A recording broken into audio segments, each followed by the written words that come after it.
ദൈവം നൽകിയ അനുഗ്രഹമാണ് കുടുംബം. മാതാപിതാക്കളാണ് കുടുംബത്തിന്റെ നെടുന്തൂണ്. കുടുംബത്തിന്റെ ഐക്യമാണ് ആ കുടുംബത്തിന്റെ ഉയർച്ച. നിങ്ങൾ ചിന്തിച്ചിട്ടുണ്ടോ, ഈ കുറഞ്ഞ കാലത്തെ ജീവിതം പരസ്പരം വിമർശിച്ചിട്ട് എന്ത് കാര്യം? വിമർശിക്കുന്തോറും കുടുംബങ്ങളിൽ വാശിയും വൈരാഗ്യവും കൂടി വരുന്നു. തിരിച്ചു വരാത്ത ഈ ലോകത്ത് വിഡ്ഢികളാകാതെയുള്ള ജീവിതം സന്തോഷത്തിലാകണം. ഒരു ദിവസത്തെ ജീവിതം പോയാൽ അത് നഷ്ടം തന്നെയാണ്. പരസ്പരം സ്നേഹമില്ലാത്ത വീടുകളിൽ ഐശ്വര്യമുണ്ടാകില്ല. അനുജൻ, ജ്യേഷ്ഠൻ, പെങ്ങൾ, മാതാപിതാക്കൾ, അതൊക്കെ ഓരോ ബന്ധങ്ങളാണ്. ഒരുമിച്ച് നിന്ന് ഒരു കുടുംബത്തെ എങ്ങനെ ഉയർത്താമെന്നാണ് നമ്മൾ ചിന്തിക്കേണ്ടത്. എല്ലാവരെയും ഒരുമിപ്പിക്കാനുള്ള മനസ്സാണ് ആദ്യം നമുക്ക് വേണ്ടത്.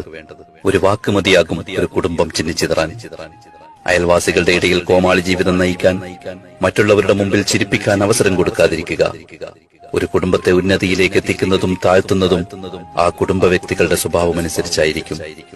നമ്മൾ കുടുംബത്തിലെ വ്യക്തികളെ കുറ്റപ്പെടുത്തുന്നതിന് പകരം സമാധാനിപ്പിക്കുക.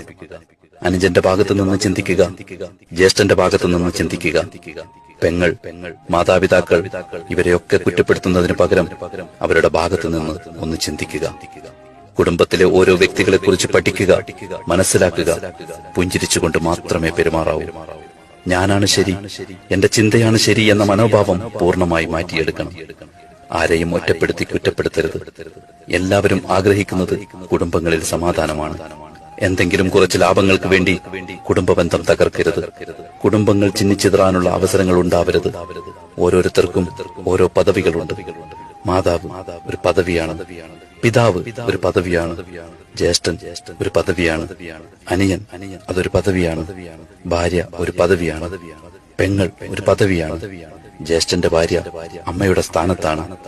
മൂത്തവരെ മൂത്തവരായും ഇളയവരെ ഇളയവരായി തന്നെ കാണണം. കുടുംബബന്ധം തകരുന്ന ഒരു സംസാരവും അണിയറയിൽ നടക്കരുത്. വീട്ടിലെ മരുമക്കളെ സ്വന്തം മക്കളായി ഭർത്താവിന്റെ മാതാപിതാക്കൾ കാണണം.